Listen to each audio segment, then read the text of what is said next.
할렐루야. 예, 우리 날이 무척 추워요, 그죠? 체감 온도가 한 20도 되는 것 같은데, 영하 20도. 우리 앞뒤 좌우에 계신 분들에게 여러분의 환한 미소가 그 추위를 녹여주실 줄 믿습니다. 예, 또 추울수록 몸을 많이 움직여야 덜 추운데요. 우리 손을 막 이렇게 흔들면서 우리 이렇게 축복하겠습니다. 사랑하고 축복합니다. 사랑하고 축복합니다. 네, 아멘. 여기서 보니까 되게 아름다워 보여요. 여러분 많은 숫자가 이루고 있으니까요. 너무 아름다워 보여요. 할렐루야. 여러분에게 은혜와 평강이 넘치길 소원합니다. 오늘 요한계시록 6장 말씀을 가지고 심판에 담긴 의미 이런 제목으로 함께 말씀을 나누겠습니다. 여러분 이 요한계시록에는 이제부터 이 땅에 다가올 3대 주요 재앙이 묘사되어 있습니다. 전반부까지는 좀 그래도 덜 했는데 이제 오늘 6장부터 본격적으로 이 땅에 임할 다가올 주요 3대 재앙이 언급되고 있는데 제일 첫 번째 재앙이 봉인의 재앙으로 불려지는데 봉인된 책을 뜯는다 해서 봉인 재앙으로 불려지는데 우리가 읽은 6장 말씀에 기록이 되어 있습니다. 여기 재앙은 어린 양이 두루마리 봉인을 떼면서 시작이 됩니다. 각 봉인을 뗄 때마다 거기에는 그리스도를 거역한 세상을 향한 하나님의 심판이 펼쳐지고 있어요. 여러분 오늘 내용을 쭉 읽었죠. 무셔버. 그렇죠? 내용들이 그렇습니다. 그리고 또 두 번째 재앙이 어디에서 펼쳐지냐면 바로 이 8장에서 펼쳐집니다. 8장에는 일곱 나팔, 천사들의 일곱 나팔이 등장을 하죠. 이 책은 일곱 봉인된 거, 한 봉인 한 봉인 뗄 때마다, 그리고 또 그 다음에는 8장에는 일곱 나팔의 재앙이 기록되어 있죠. 이 천사들이 일곱 나팔을 하나하나 불 때마다 역시 하나님의 경노의 재앙이 거기에 쏟아지고 있는 장면들이 기록되어 있습니다. 마지막으로 세 번째 재앙은 16장에 나타나고 있습니다. 이 16장에 일곱 대접이 있는데 이 일곱 대접이 쏟아 부어지는 것으로 하나님의 진노의 재앙이 드러나고 있죠. 그래서 여러분 이러한 재앙의 세 가지 모습은 성경에 언급하되 계시록에 언급하되 바로 그리스도가 이 땅에 오시기 전에 일어날 일이다 이렇게 기록을 하고 있습니다. 이 바라기는 옛날 우리 선조들도 참 그랬는데 이 일들을 우리가 사는 날 동안 경험치 않고 천국 갔으면 좋겠다. 그래서 내가 살아있을 때 주님 오시옵소서 그렇게 기도하시는 분들도 많았다 그래요. 우리가 폐회송 부르는 마라나타가 그런 찬양 아닙니까? 아멘 주 예수여 어서 오시옵소서. 여러분 우리가 사는 세상을 하나님께서 심판과 재앙을 주신다는 말씀을 읽는 것은 그닥 기쁜 일이 아닙니다.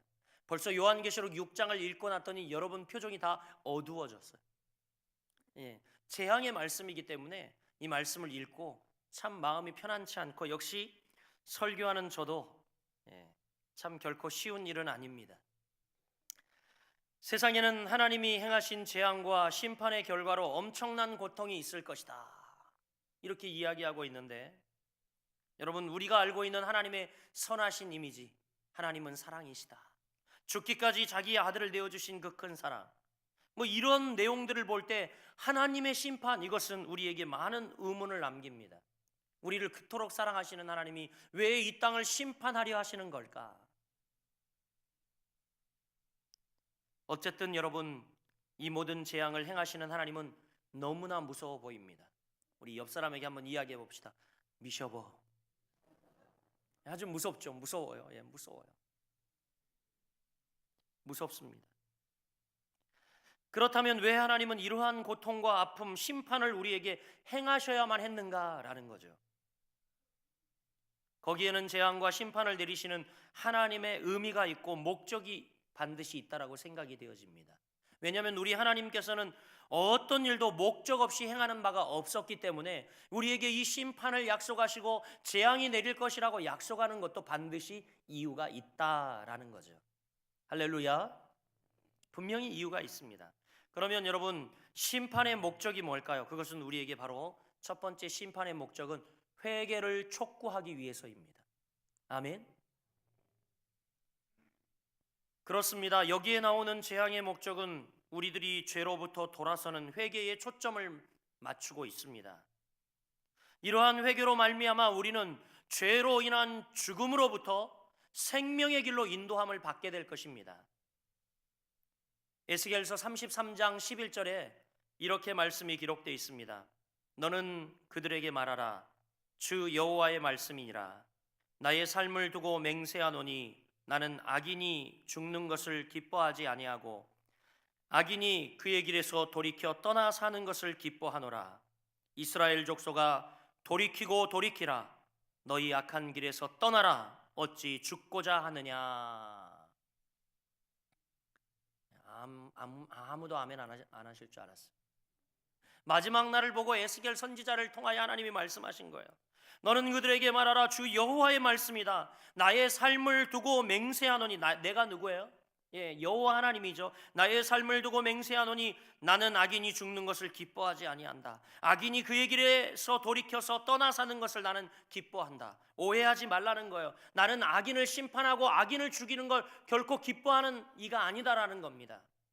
그들이 돌이켜 떠나 사는 것을 나는 기뻐한다. 그러며 이스라엘을 향하여 이야기합니다. 이스라엘 족속아 돌이키고 돌이키라. 너희의 악한 길에서 떠나라. 어찌 죽고자 하느냐. 이렇게 말씀하고 있어요. 어찌 죽고자 하느냐. 이처럼 여러분, 회개를 위한 하나님의 부르심은 에스겔서뿐만이 아니라 요한계시록 전체에서도 발견이 되고 있습니다. 우리가 이미 보았지만 이 계시록을 시작하는 계시록 3장 19절에는 뭐라고 말씀합니까? 교회들에게 다음과 같이 예수님은 경고하고 있습니다. 물은 내가 사랑하는 자를 책망하여 징계하노니 그러므로 내가 열심을 내라. 회개하라. 이렇게 말합니다. 그러므로 여러분, 재앙은 사람들로부터 죄로부터 돌아서게 하기 위한 심판의 명확한 목적을 가지고 있다는 것입니다. 할렐루야. 그래야만 하나님은 죄로부터 돌아선 그들을 용서할 수 있기 때문입니다. 하나님은 우리를 죄로부터 구원하시기 원하십니다. 따라서 재앙의 목적은 형벌이 아니라 회개라는 거예요. 재앙의 목적은 형벌이 아닌 회개. 심판의 목적은 우리의 죄를 심판하기 위함이 아니라 우리가 죄를 뉘우치고 돌이켜 하나님의 사랑을 다시 받게 하는 것이 목적이라는 것입니다. 그렇습니다. 분명히 그렇습니다.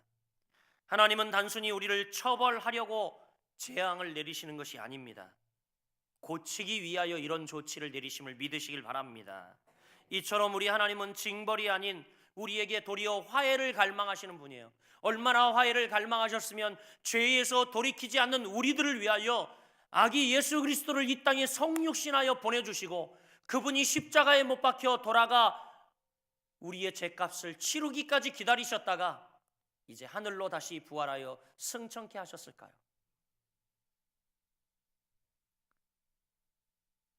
사랑하는 여러분, 정말 흥미있는 것은 세상 사람들은 이 모든 심판을 경험하면서도 아직도 말이죠, 무지하고 완악한 심령을 가진 사람들이 많이 남아있다는 것을 볼 때 우리는 굉장히 놀라지 않을 수 없습니다.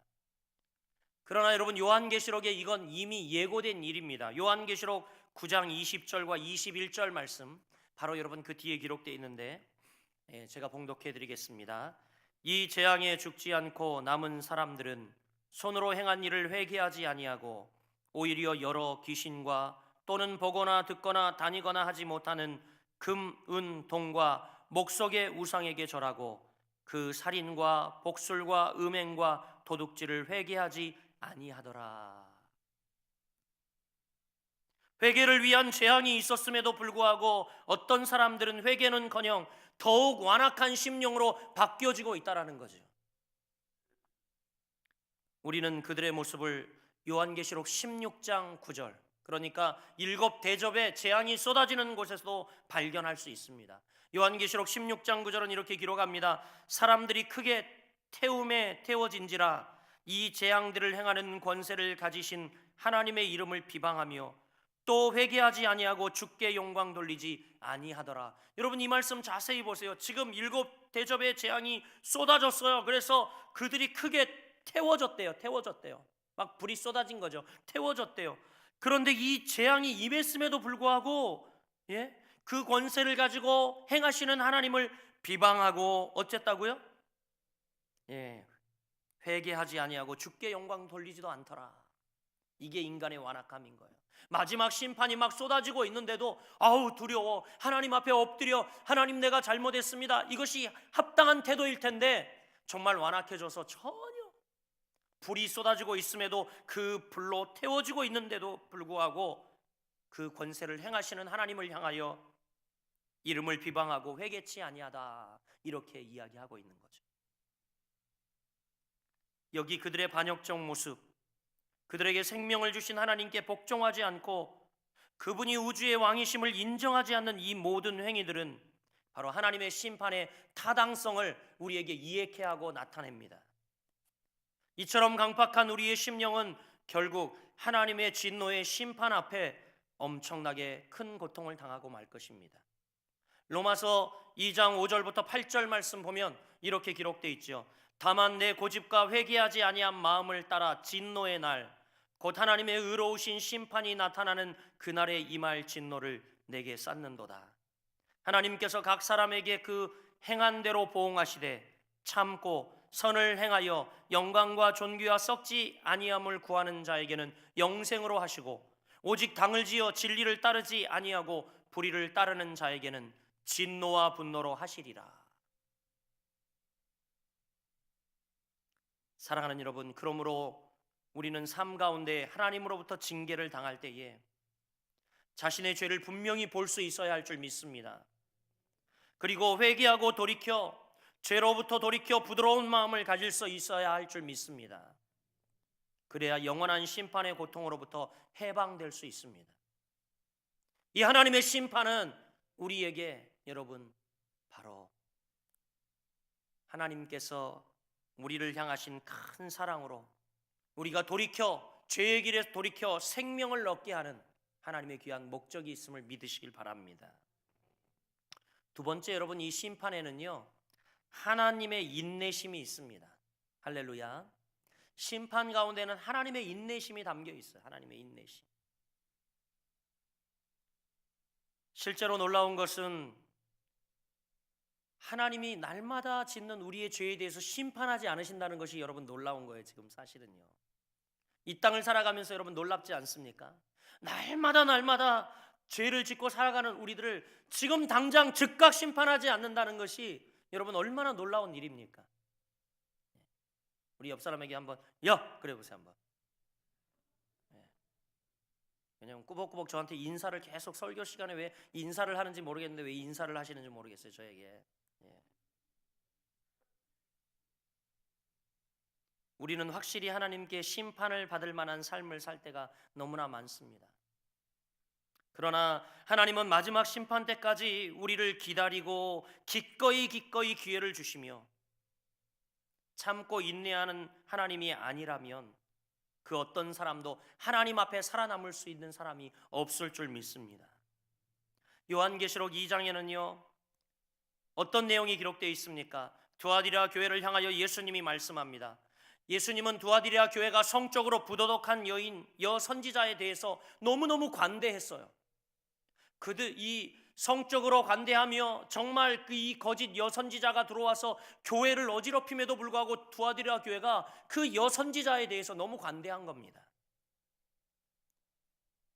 그녀는 교회의 영적인 위협이 되었어요. 이러한 그녀에게 우리 주님이 요한계시록 2장 21절과 22절 이렇게 이야기합니다. 또 내가 그에게 회개할 기회를 주었으되 자기의 음행을 회개하고자 하지 아니하는도다. 볼지어다 내가 그를 침상에 던질 터이요 또 그와 더불어 간음한 자들도 만일 그의 행위를 회개하지 아니하면 큰 환난 가운데 던지고, 이렇게 말하고 있어요. 우리는 여기 물론 그를 침상에 던지고 심판하시겠다는 말씀도 있지만 우리는 21절 초반부 말씀을 보면 또 내가 그에게 회개할 기회를 주었다라는 주님의 인내하심, 주님의 참으심, 주님의 그 사랑을 엿보게 됩니다. 사랑하는 여러분, 하나님은 인내를 통해서 우리를 죄로부터 돌아오도록 기회를 주시는, 기다리는 분임을 믿으시길 바랍니다. 이스라엘에 전해 전해 내려오는 아브라함에 관한 이야기가 있습니다. 오래된 아브라함에 관한 이야기인데 어느 날 저녁에 아브라함이 이렇게 천막 밖에 앉아 있는데 어떤 노인 한 사람이 아브라함을 향해서 걸어오고 있더라는 겁니다. 이제 유대의 관례대로 아브라함은 얼른 일어나 그 노인을 맞으러 달려갔습니다. 그리고 그의 천막에 모셔서 관례대로 노인의 발을 아주 정성스럽게 씻겨주고 그에게 먹고 마실 수 있는 음식을 내주었습니다. 식탁에 앉은 노인은 얼마나 배고팠던지 하나님께 감사 기도도 드리지 않고 음식을 마구 먹기 시작했습니다. 아브라함은 화가 났어요. 놀랐습니다. 그래서 그 노인에게 묻습니다.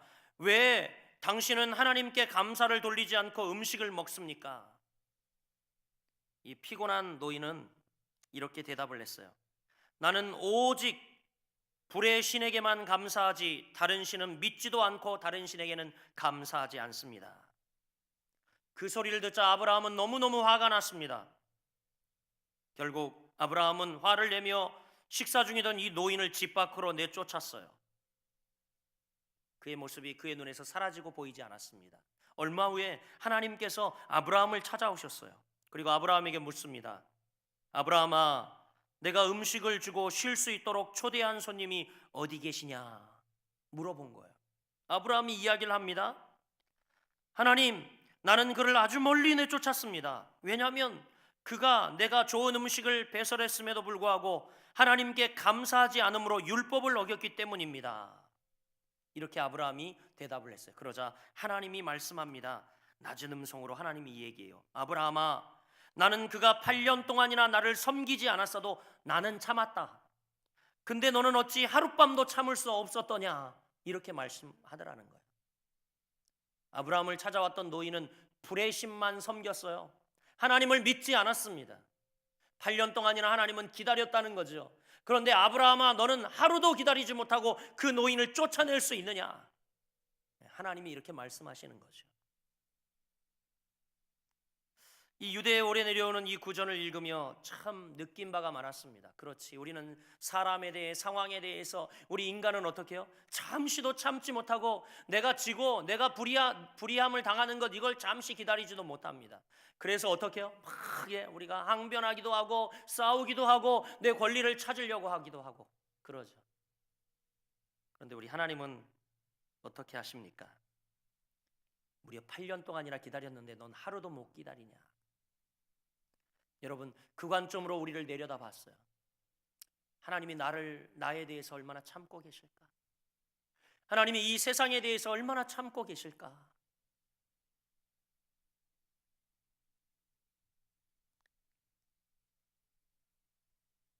홍수 이전 노아 시대에 하나님은 사람들이 죄악된 생활로부터 돌아서길 원하셨어요. 그래서 하나님은 한두 해가 아닌 무려 120년 동안 노아에게 방주를 지으며 그들에게 심판을 경고하라고 이야기를 했습니다. 그리고 하나님의 바람은 모든 이들이 다 방주 안에 들어와 물의 심판으로부터 구원받는 것이었어요. 그래서 노아를 통하여 그들에게 심판을 경고하며 안타까운 마음으로 방주를 지으며 계속해서 이제 곧 물 심판이 있을 것입니다. 방주로 들어오십시오, 들어오십시오. 그랬지만 여러분, 결과는 어떻습니까? 성경은 이에 관해 베드로전서 3장 20절 기록하고 있는데 이렇게 기록되어 있습니다.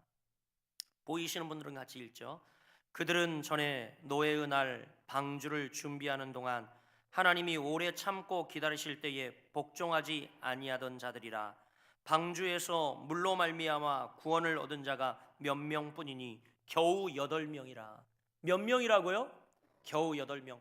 120년 동안 하나님은 인내하며 기다렸는데 겨우 구원을 얻은 이는 8명뿐이다 라고 말씀하고 있어요. 안타깝습니다. 하나님은 이렇게 모든 이들이 다 구원받기를 원하시며 기다렸지만 여러분, 비록 8명밖에 구원받지 못했습니다. 하나님은 구원받을 수 있는 모든 사람들이 구원되기를 간절히 기다리셨죠. 여러분, 이와 같은 사건은 세상 마지막 날 동일하게 우리에게도 일어날 것입니다. 그것을 알아야 돼요, 여러분. 지금 하나님이 왜 이 세상을 지금 당장 심판치 않고 내일 오리라 내일 오리라 곧 오리라 말씀하신 그 주님이 여러분 아직도 오시지 않고 있을까요? 그것은 여러분 하나님께서 더 많은 사람들이 주께로 돌아오고 나의 백성이 되고 주께로 돌아와 그의 죄를 회개하고 하나님의 자녀로 거듭나 함께 천국에 가기를 간절히 바라고 기다리는 하나님의 인내와 하나님의 사랑이 담겨 있는 거죠. 사랑하는 여러분, 그러므로 우리는 그 마지막 때까지 인내하면서 죄의 길로 다시 돌아가지 아니하고 하나님 안에 늘 거하며 구원받는 주의 백성들 되길 주의 이름으로 축복합니다. 마지막입니다. 여러분, 심판은 바로 하나님의 공의를 세우기 위해서 우리에게 진행이 되어집니다. 심판은 뭐라고요? 오늘 심판에 대해 이야기하니까 분위기도 무겁고 이상하게 이게 영적인 싸움이에요. 분명히 이게 그래서 유난히 분위기도 무겁고 유난히 입대기도 어려워하세요. 아멘 소리가 안 나와. 이 다른 거 복 받아라 그러면 당장 아멘 하거든요. 아까도 사랑하고 축복합니다 그러니까 막 얼굴을 확 살아났다가 심판 이야기하니까 왜 이렇게 표정들이 다 칙칙하신지. 할렐루야. 여러분, 심판은 하나님의 공의를 세우기 위함입니다. 우리가 사는 이 시대를 흔히 무법시대 혹은 무법지대라고 이야기를 합니다. 정말 그런 세상은 참 살기 힘들죠. 법이 휘고 법이 존재하지만 소용없는 그런 세상.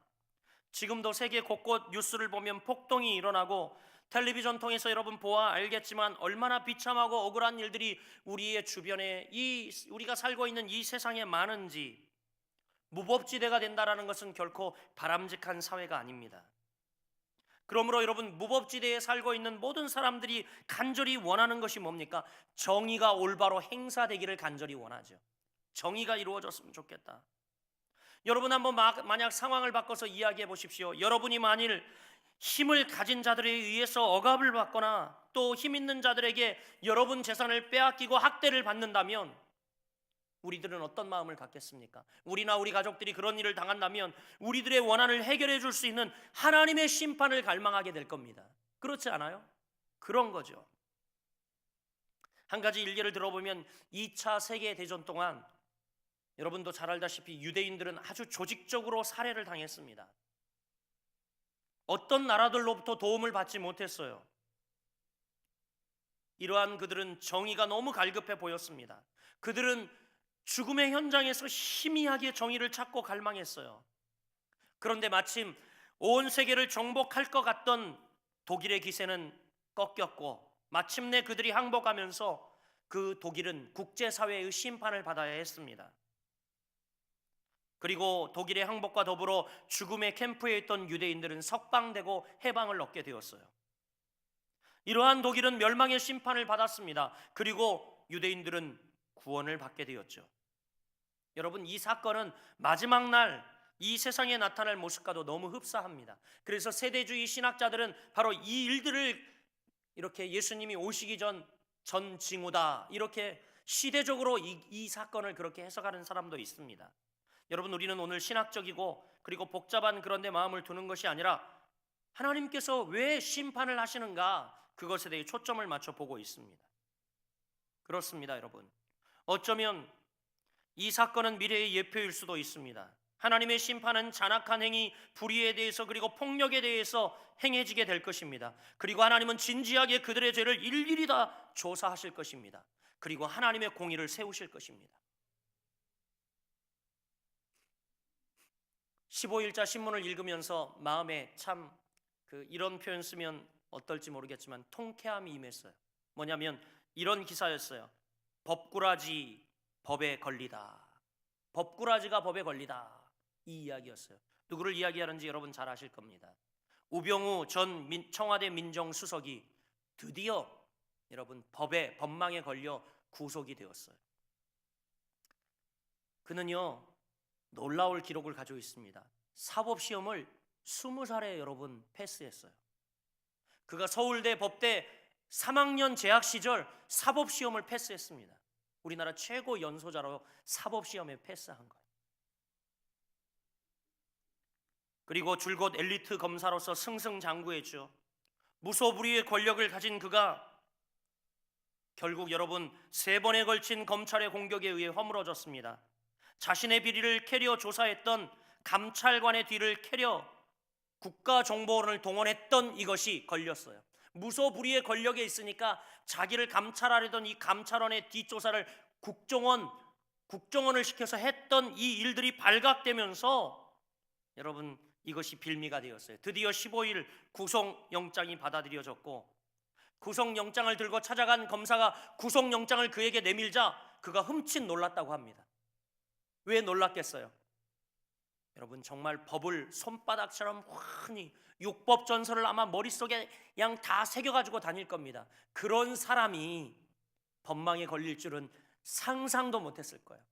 이제 자기가 모시던 대통령이 들어갔고, 그리고 같이 청와대에서 일하던 사람들이 줄줄이 붙잡혀 들어갔고, 최순실까지도 이제 25년 구형을 받았는데 나만 살았다 하면서 아마 무소불위의 권력, 철옹성 같은 그러나 그 역시도 법망에 걸렸다는 겁니다. 그가 비참하게 구속영장이 떨어져 서울구치소 1.9평짜리 방으로 끌려갔습니다. 법을 주무르던 그가 법망에 걸렸어요. 법꾸라지 법에 걸리다. 기사가 이해되더라고요. 사랑하는 여러분, 요즘 신앙인들에게 문제가 있다고 하면 뭘까요? 그것은 죄에 대한 심판과 징계를 너무나 심각하게 생각하지 않는다는 겁니다. 이게 문제. 죄에 대한 심판과 징계를 우리는 너무나 심각하게 생각하지 않습니다. 그러다 보니까 어떤 일들이 발생되고 있습니까? 우리 장로님 아까도 기도했지만 막 정말 이렇게 이 인륜 정말 있어서는 안 될 그런 천인공노할 일들이 막 이 땅에 벌어지고 있지 않습니까? 예수님을 믿는다고 하면 우리들도 마찬가지예요. 아무런 양심의 가책도 없이 죄를 짓고 거짓말을 밥 먹듯이 합니다. 성경은 여기에 대해 설명하기를 반드시 우리가 하나님의 심판대 앞에 서게 될 것을 우리에게 보도하고 있습니다. 히브리서 9장 27절 말씀입니다. 한 번 죽는 것은 사람에게 정하신 것이요 그 후에는 심판이 있으리라. 여러분, 한 번 죽는 것은 사람에게 정한 일이고 그 후에는 심판이 있으리라 라고 말씀하고 있습니다. 우리는 훗날 심판대에서 우리의 삶에 대해 마치 우리가 블랙박스 영상을 보듯이 하나하나 보면서 하나님 앞에 설명해야 할 의무가 있을 겁니다. 그리고 여러분 또 아세요? 그 심판은 신속히 우리에게 다가오고 있다는 사실을 아십니까? 요한계시록은 그러한 내용들로 가득 차 있습니다.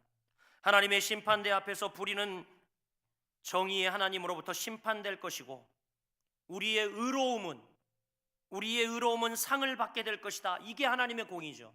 우리의 죄에 대해서는 마땅히 그에 대한 응징한 심판을 받고 또 우리의 의에 대해서는 하나님으로부터 상을 받게 되는 것. 여러분 이게 공의예요. 이게 공의. 무조건 심판만 하는 것이 공의가 아니라 우리가 하나님 앞에 잘못한 것에 대해서는 심판을 받고 잘한 것에 대해서는 상을 받는 것. 이게 바로 공의라는 거죠.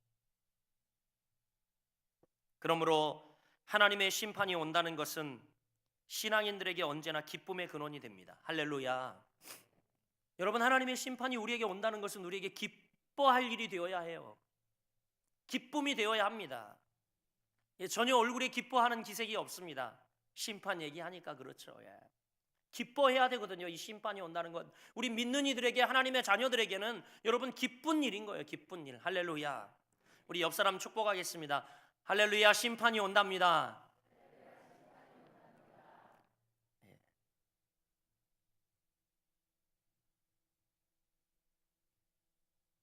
바울은 고린도전서 4장 5절에 이렇게 이야기합니다.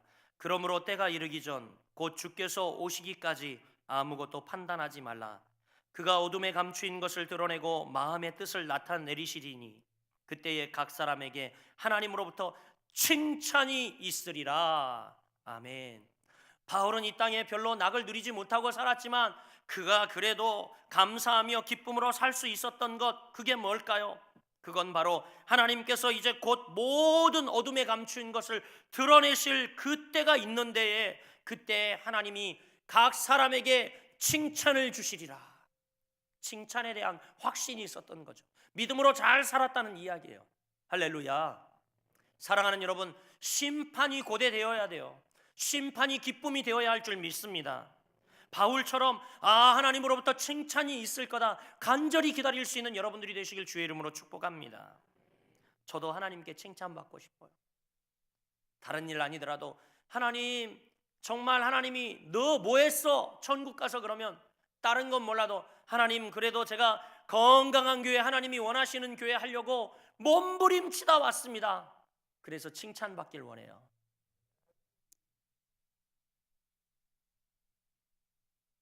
사랑하는 여러분, 그러므로 우리는 반드시 심판날을 준비하면서 의롭고 경건한 삶을 살아야 할 줄 믿습니다. 왜 그런가 하면 그날이 우리에게 언제 올지 모르기 때문이죠. 우리 예수님도 마태복음 24장 42절로 44절 말씀하시기를 이렇게 말씀합니다. 그러므로 깨어있으라. 어느 날에 너희 주가 임할지는 너희가 알지 못함이라. 너희도 아는 바니 만일 집주인이 도둑이 어느 시간에 올 줄 알았더라면 깨어있어 그 집을 뚫지 못하게 하였으리라. 이러므로 너희도 준비하고 있으라. 생각하지 않은 때에 인자가 오리라. 아멘. 우리가 생각하지 않은 때에, 상상을 초월하는 때, 그때에 예수님이 오신다는 거예요. 어쩌면 여러분 한 영하 40도 되고 정말 눈은 많이 와서 교회 오기 막 힘들고 막 이럴 때, 예배 드리기도 힘들 때, 너무 추워서 막 그럴 때, 어쩌면 그때에 예수님이 오실 수도 있어요. 할렐루야. 오늘 추위는 아무것도 아니야. 아무것도 아니야. 어느 때에 우리가 주가 올지 몰라요. 그래서 여러분, 예수님께서도 깨어 있어야 한다라고 말하고 준비하고 있으라 구체적으로 이야기하고 있습니다. 만약 도둑이 어느 때 오는 줄 여러분 알고 있으면 어떻게 해요? 그 도둑을 탁 기다리고 있다가 어떻게 해요? 팍 때려잡거나 아니면 도둑이 뚫지 못하도록 여러분 방비를 하고 있겠죠. 저희 교회도 실내에는 CCTV가 없지만 실외 공간에 CCTV가 있습니다. 그런데 이걸 뭐 여러분 감시하고 뭐 그러기 위해서가 아니라 저희 교회가 외곽에 있고요. 뭐 사람이 오가는 것, 그리고 이걸 잘 모르고 또 24시간 열어놓기 때문에 이렇게 우리가 볼 수 있도록 이제 이렇게 CCTV를 설치했어요. 그래서 이제 간혹 바깥에 나갈 때는 이 경계를 딱 걸어 놓습니다. 그럼 누군가 오면 센서에 감지돼 가지고 왔다라고 이제 제 문자로 와요. 우리 이 사역자들하고 그리고 관리 집사님에게 문자가 옵니다. 그러면 딱 이렇게 열어봐요. 누가 왔나 이렇게 보면 누가 왔구나, 이렇게 현관에 누가 왔구나 이렇게 알 수가 있어요. 겁난다고요, 여러분? 겁난다 하시는 분도 계시더라고요. 요즘 여러분 근데 사회에 없는 데가 없습니다. 한 번은 여러분 우리가 장례를 치르고 있는데 교회에 아무도 안 왔을 텐데 아무도 올 사람이 없는데 계속 경계가 울리는 겁니다. 그래가지고 그 장례를 치르고 있다가 이렇게 휴대폰을 열어서 누가 왔나 카메라를 딱 보니까 누가 와가지고 헌금통을 이렇게 거꾸로 들고서 막 쏟으려고 막 그러는 거예요. 헌금통을 막 이제 헌금통도 우리는 바깥에 있잖아요. 여러분들이 주중에 하든 뭐 하여튼 이렇게 하나님께 봉헌을 하니까 막 누가 흔들고 있는 겁니다. 그래서 이제 우리 장성원 집사님이 가까이 계시니까 집사님 교회에 누가 와서 그러고 있는데 빨리 교회를 좀 올라가 주십시오. 그러고 이제 막 이제 112에 신고를 하고요. 우리가 이제 왔어요. 왔는데 보니까 뭐 하여튼 교회 문이 열려 있고 막 그러니까 들어와서 좀 털어갈 게 없나 이제 그런 거죠. 하여간 그래 보냈습니다. 그분을 보내고 그런 생각이 참 들었어요. 야, 그래. 만약 우리가 안다면 미리 방비할 텐데 그럴 수도 없고. 사랑하는 여러분, 그렇습니다. 언제 도둑이 올지 우리가 알지 못하죠. 그러므로 우리에게 말씀합니다. 너희도 준비하고 있으라. 생각하지 않은 때에 인자가 오리라. 할렐루야. 여러분, 우리는 준비해야 합니다. 징계와 심판은 단순히 우리를 벌하시려고 하는 하나님의 의도에 중점을 두고 있지 않습니다. 이 징계와 심판은 하나님이 우리를 사랑하신다는 표현이에요. 우리가 죄로 인하여 영원히 꺼지지 않는 심판의 불 아래에 떨어지지 않기를 원하셔서 이제 우리가 구원받아 하나님의 자녀가 되고 백성이 되기 위해서 이 징계를 통한 회개를 우리에게 요구하고 있는 것이 바로 하나님의 심판인 겁니다. 아울러 하나님은 노아를 120년 동안이나 기다리면서 더 많은 사람을 구원하시려 했던 것처럼 죄로부터 우리를 구원하시려고 지금도 인내하며 기다리고 있습니다. 그렇다고 여러분 무한정 기다리는 것 아니에요. 지금도 육신의 껍데기만 이 자리에 나와 계신 분 계십니까? 하나님 앞에 진정 여러분의 죄를 회개하고 그 우리의 구원의 하나님, 살아 역사하신 그 하나님, 기다리고 계신 그 아버지를 여러분 맞아 드리시길 바랍니다. 그분은 지금도 두 팔을 벌리시고 말씀합니다. 오라 내가 쉬게 하리라. 우리에게 말씀하죠.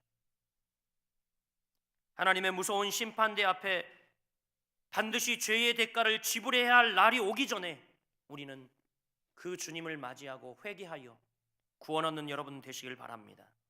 그리고 하나님의 심판과 징계를 통해 공의의 하나님을 나타내고 있습니다. 그러므로 우리는 하나님의 자녀라고 한다면 우리가 이 마지막 때에 거룩하고 의로운 삶을 통해 하나님이 주실 영원한 승리의 면류관을 소망하며 기다려야 할 줄 믿습니다. 심판은 하나님이 하실 겁니다. 그래서 하나님의 공의가 나타날 때까지 우리도 역시 기다리며 인내하며 나타나실 그 하나님을 기다려야 할 줄 믿습니다. 사랑하는 여러분, 심판의 날 하나님 앞에 여러분 삶을 합당히 드리기에 조금도 부족함 없이 저와 여러분이 주 앞에 돌이켜 회개하고 참 하나님의 자녀로 거듭나 우리 모두 구원 얻는 주의 백성들 되기를 주님의 이름으로 축복합니다.